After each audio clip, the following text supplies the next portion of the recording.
예루살렘에 입성하신 후에 일어났던 말씀이라고 하는 것에 주목해야 됩니다. 물론 예수님이 예루살렘을 한두 번 다닌 것이 아니고 여러 번 예루살렘에 드나드셨는데, 지금 우리가 말씀드리는 예루살렘 입성이라고 하는 것은 예수님께서 십자가를 앞둔 시점에서 예루살렘에 입성하신 후에 일어난 일이다. 그것을 배경으로 하고 있다. 오늘 세 가지 주제를 다루고 있는데요. 41절부터 44절 가운데 보면 예수께서 이르시되 사람들이 어찌하여 그리스도를 다윗의 자손이라 하느냐. 여기 사람들은 유대교인들을 얘기합니다. 유대인들은 어떤 생각을 가지고 있었냐면 메시아가 오신다. 그 메시아가 오시면 다윗의 왕국을 회복하신다. 그래서 항상 그 사람들은 자신들이 다윗의 후손이다는 얘기를 많이 해요. 성경에 보면 다윗의 자손 예수여 이런 표현을 많이 나오잖아요. 특별히 마태복음은 대상이 유대인들이기 때문에 그런 표현을 많이 써요. 소경들도 맹인들도 와서 말할 때 다윗의 자손 예수여. 그러니까 유대인들은 항상 자신들이 유대인들이 다윗의 자손이다. 그런데 아주 굉장히 긍지를 갖고 있는 거죠. 그래서 유대인들의 생각에는 메시아가 오시면 다윗의 왕국을 건설한다. 그리고 자신들은 다윗의 후손이다. 여기에 대해서 긍지를 가지고 있는데 예수님이 그런 말씀 하시는 거예요. 사람들이 어찌하여 그리스도를 다윗의 자손이라 하느냐. 시편에 다윗이 친히 말하였으되 주께서 내 주께 이르시되 내가 내 원수의 내 발의 발등상으로 둘 때까지 내 우편에 앉았으라 하셨도다 하시느니라. 그런즉 다윗이 그리스도를 뭐라고 그랬어요? 주. 다윗도 그리스도를 주라고 표현했으니 지금 유대인들이 가지고 있는 잘못된 메시아관, 메시아가 오셔서 다윗의 왕국을 건설하시고 자신들은 다윗의 후손이라고 하는 것에 긍지를 가지고 있는 것에 대해서 그게 아니다. 메시아가 오시는데 그 메시아는 다윗보다 훨씬 전에 계신 분이고 다윗도 심지어는 그 메시아를 주라고 설명했다. 그 설명을 하는 거예요. 그러니까 유대인들이 예수님을 왜 십자가에 못 박았나? 메시아관이 잘못된 거예요. 유대인들은 지금도 메시아를 기다려요. 지금도. 예수님이 이미 메시아로 오셔서 활동을 하셨고 그때 당시에는 예수님이 이미 오셔서 메시아로 활동을 하고 계시고 그럼에도 불구하고 이들은 메시아를 지금도 기다리고 그때 당시 사람들도 메시아를 여전히 기다리고 있었다. 그러니까 이게 잘못된 신앙관이 얼마나 무지한 결과를 가져오는가를 알 수 있어요. 유대인들이 예수님을 왜 죽였나? 잘못된 메시아관. 메시아인데 그분을 메시아로 인정 안 하니까 메시아를 죽은 거예요. 죽인 겁니다. 그러니까 예수님 말씀을 하시기를 무슨 열정이? 성전을 사랑하는 열정이 성전을 허물었다. 그러니까 메시아를 기다리기는 기다리는데 메시아에 대한 잘못된 신앙관이 오히려 메시아를 죽이게 했다. 그러니까 우리는 이 제가 항상 얘기했잖아요. 관점, 신앙관. 이거 굉장히 중요한 겁니다. 이 신앙관이 잘못되면요, 이 잘못된 결과를 가져올 수 있는 것이다. 그래서 우리가 항상 하나님 앞에 기도하고 또 늘 애써야 하는 것은 바른 가치관, 바른 신앙관, 바른 성경관, 바른 인생관 할 때 바른이라고 하는 것이 중요한 거예요. 이 관이 잘못되면 인생 자체가 방향이 엉뚱한 대로 흘러가는 것이다. 그런 거예요. 그 다음에 두 번째 주제 45절부터 나오는데 47절까지죠. 끝절까지 모든 백성이 들을 때에 예수께서 그 제자들에게 이르시되 46절 긴 옷을 입고 다니는 것을 원하며 시장에서 문안받는 것과 회당의 상좌와 잔치의 상석을 즐겨하는 좋아하는 서기관들을 삼가라. 이 서기관 아마 이 사역자들입니다. 사역자들, 말씀을 가르치는, 율법을 가르치는 그런 사역자들인데, 이 사람들은 전통적으로 사람들에게 늘 가르치는 자니까, 율법을 가르치는 자니까 늘 이렇게 높임받고 존경받고 대우받고, 그러니까 항상 어디 가든지 높은 자리에 앉아야 되고 항상 상석에 앉아야 되고 늘 거룩한 모습을, 옷을 길게 입고 다니면서 거룩한 모습을 하고 다니는 거예요. 근데 예수님은 제자들에게 뭐라고 말씀하냐면, 제자 훈련을 시키면서 이런 사람들을 조심해라 이거예요. 그러니까 늘 사람들에게 존경받죠, 대우받죠, 칭찬받죠, 겉으로 볼 때 굉장히 거룩해 보이죠. 이런 사람들을 조심해라. 예수님이 오신 것은 그게 아니잖아요. 예수님이 언제 이렇게 경건한 모습을 하고 다니셨어요? 그 외식이죠, 외식. 그거를 예수님은 뭐라고 그랬냐면 외식이라 그랬어요. 거기 보세요. 47. 이 사람들은 과부의 가산을 삼키며 외식으로 길게 기도하니 그 받는 판결이 더욱 중하리라 그래서. 그러니까 우리가 어떻게 예수를 믿으면 잘 믿는 건가? 그 예수님처럼 믿으면 돼요. 예수님이 삶을 통해서 우리에게 다 본을 보여주셨어요. 그 예수님이 어디 가서 이렇게 막 대우받으려고 하시지 않았거든요. 그렇죠? 예수님이 어디 가서 대우받으려고 하지 않았어요. 예수님이 항상 상석에 앉으려고 안 하셨어요. 네. 그 사람들이 그렇게 이렇게 추앙해서 그런 거지, 예수님 스스로는 언제든지 말씀하기를 나는 섬기러 왔다. 내가 섬김을 받으러 온 것이 아니고 섬기러 왔다. 항상 낮은 모습, 제자들의 발을 씻어주시고 그랬단 말이에요. 그러니까 우리는 예수님의 모습을 닮으면 예수님의 제자입니다. 예수님 제자 훈련 따로 할 것도 없어요. 그냥 예수님 닮으면 그게 제자예요, 제자. 아멘. 그러니까 예수님의 제자가 되려면 예수님을 닮아야 되는데, 예수님은 안 닮고 우리가 만들어가지고 자꾸 훈련해봤자 그건 제자 아니라는 거예요. 그러니까 저부터도 어디 가면 대우받으려고 그러고, 그게 언제나 이게 섬김받고 대우받는 것이 우리 몸에 배 있는 거예요. 그래서 조금이라도 어떻게 하면 섭섭해하고, 그 자체가 벌써 우리가 이게 몸에 배지 않았다는 게, 섭섭할 게 뭐가 있어요. 예수님은 더 하셨는데 뭘 우리가 예수님보다 더 어디 가서 무시당한 적 있어요? 그래서 섭섭할 게 뭐가 있냐고. 그러니까 이상하게 인간이기 때문에 그런 마음이 들어요. 누가 이렇게 대우 안 해주고. 응? 옛날에 인도 목사님이 오셨어요. 그래서 우리는 이렇게 설교를 하면 그 사례비를 주잖아요. 근데 그거 참 우리도 언제부턴가 나도 모르게 그걸 이제 받고 그랬는데, 사실 그게 받는 게 아닌데, 그 인도 목사님이 이제 오셔서 설교를 했어요. 그래서 그냥 이렇게 수고했다고 이렇게 봉투를 줬더니 이분이 깜짝 놀라더라고요.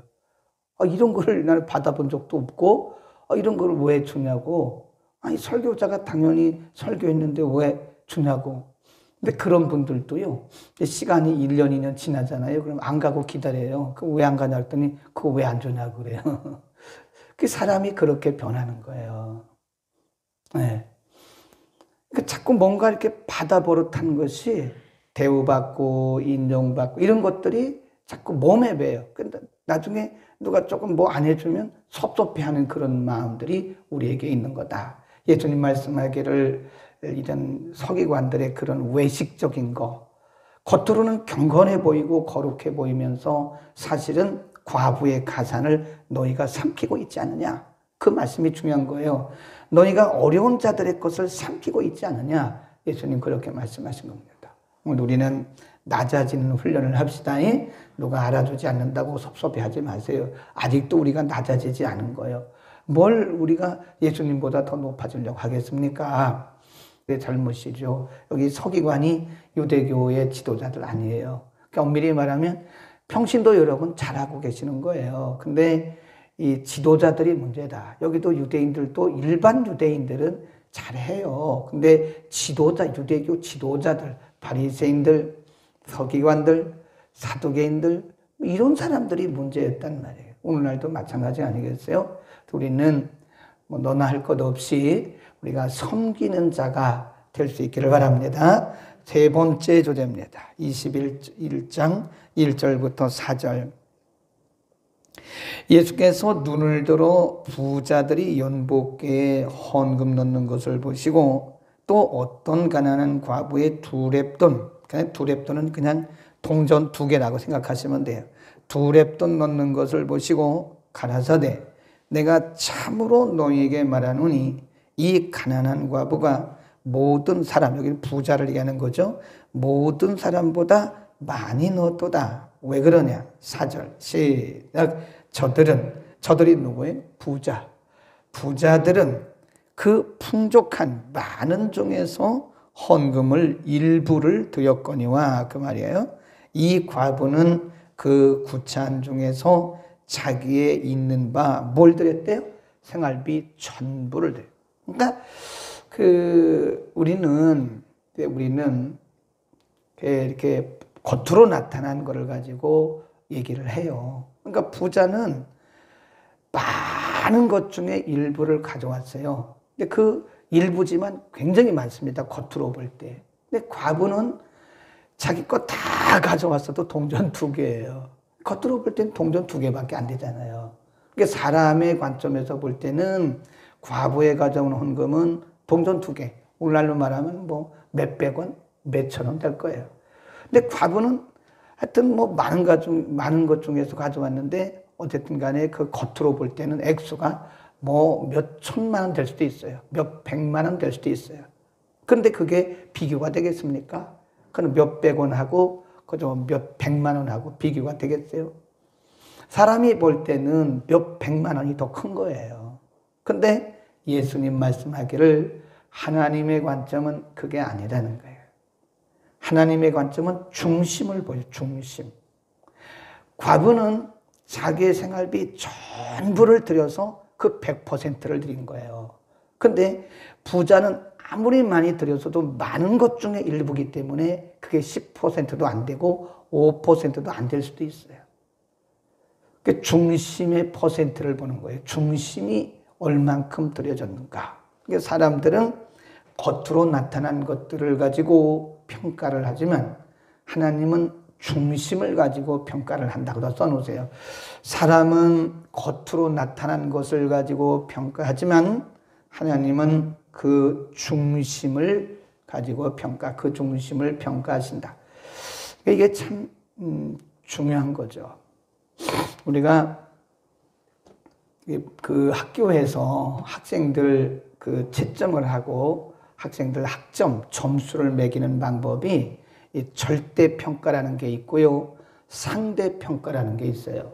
상대평가란 말은 이렇게 몇 등 이렇게 등수가 매겨져요. 1등부터 쭉 있어가지고 서로 상대가 있는 거예요. 근데 절대평가라는 것은 한 사람 한 사람 자체를 평가를 합니다.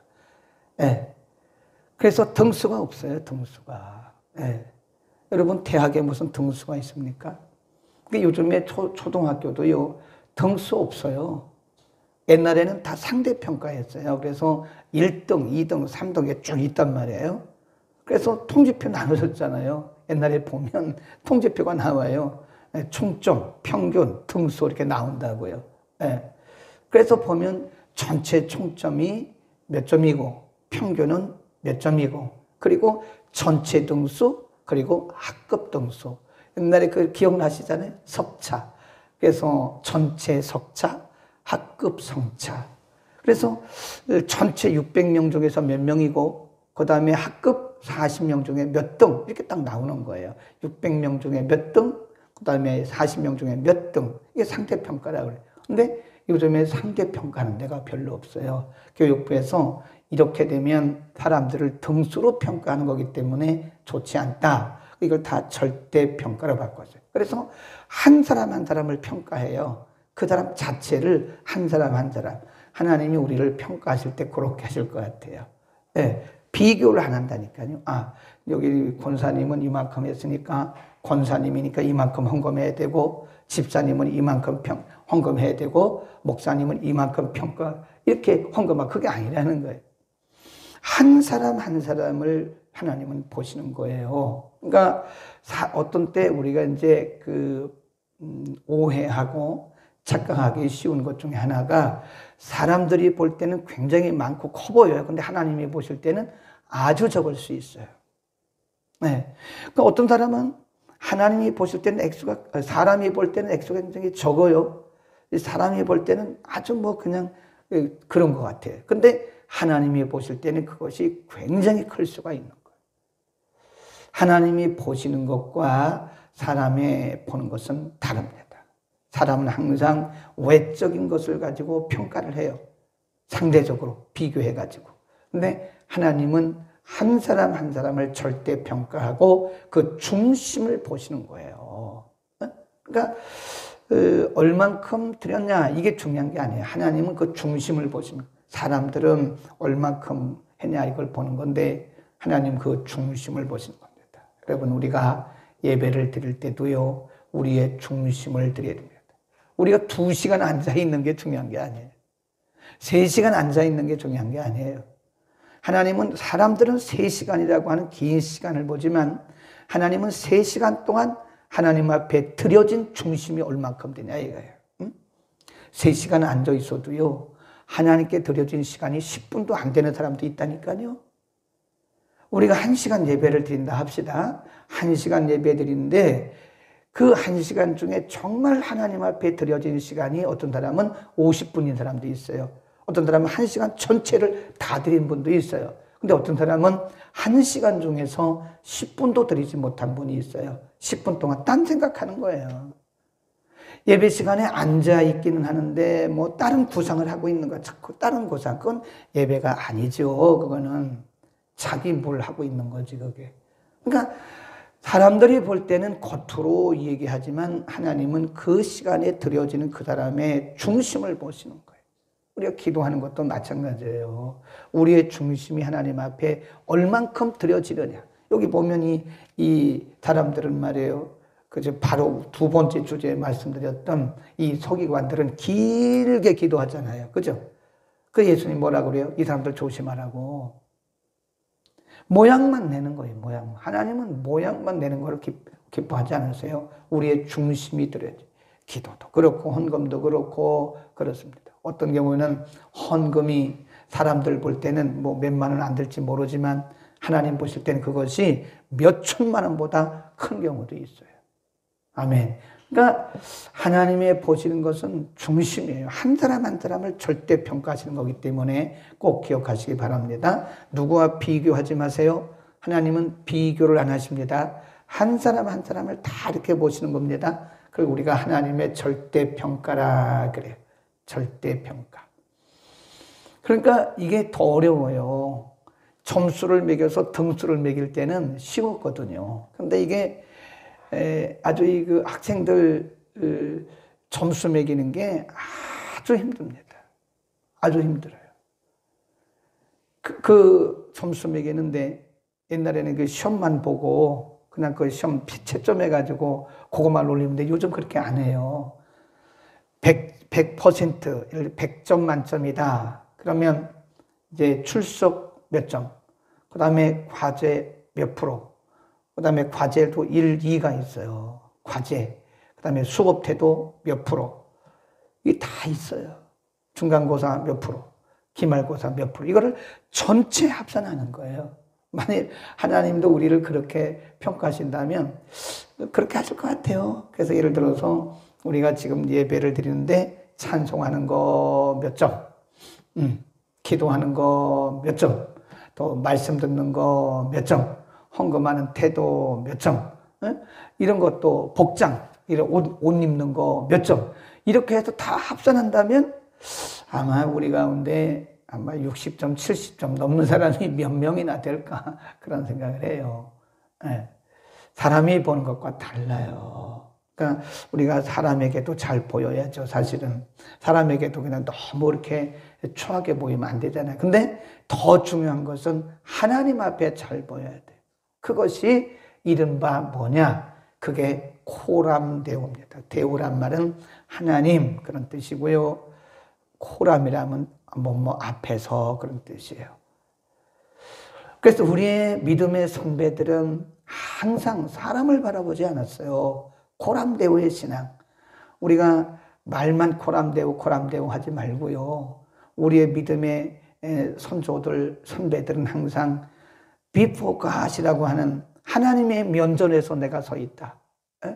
아무도 없는데 지금 나는 하나님의 면전에 서 있는 것이다. 어떤 분이 이렇게 말했어요. 당신의 진짜 모습은 당신이 혼자 있을 때 모습이다 그랬어요.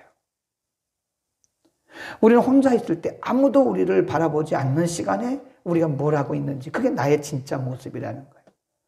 아무도 나를 바라보지 않는 시간에 내가 무슨 생각을 하고 있는가 혼자서 나 혼자 있을 때 하는 그 모습이 진짜 나의 모습이라 그랬어요. 아무도 나를 바라보는 사람이 없지만 지금 하나님은 나를 바라보고 계시고 아무도 나의 중심을 체크하는 사람이 없어요. 아무도 내 중심을 체크하는 사람이 없지만 하나님이 지금 내 중심을 체크하고 계세요. 내가 얼마나 중심을 가지고 예배하는가? 내가 얼마만큼의 중심을 가지고 기도하는가? 내가 얼마만큼의 중심을 가지고 설교하고 있는가? 내가 얼마만큼의 중심을 가지고 오늘도 남을 섬기고 있는가? 중심으로 하는 거니까 중심으로. 아멘. 우리가 무슨 일을 하더라도 하나님이 우리의 중심을 다 테스트하고 계세요. 너 그거 진심으로 하는 거냐? 아니면 사람에게 보이기만 하는 거냐? 하나님이 그걸 원하시는 거예요. 오늘도 우리의 정말 그 중심을 하나님 앞에 드릴 수 있기를 축원합니다. 걸어가신 우리 아버지 참 감사합니다.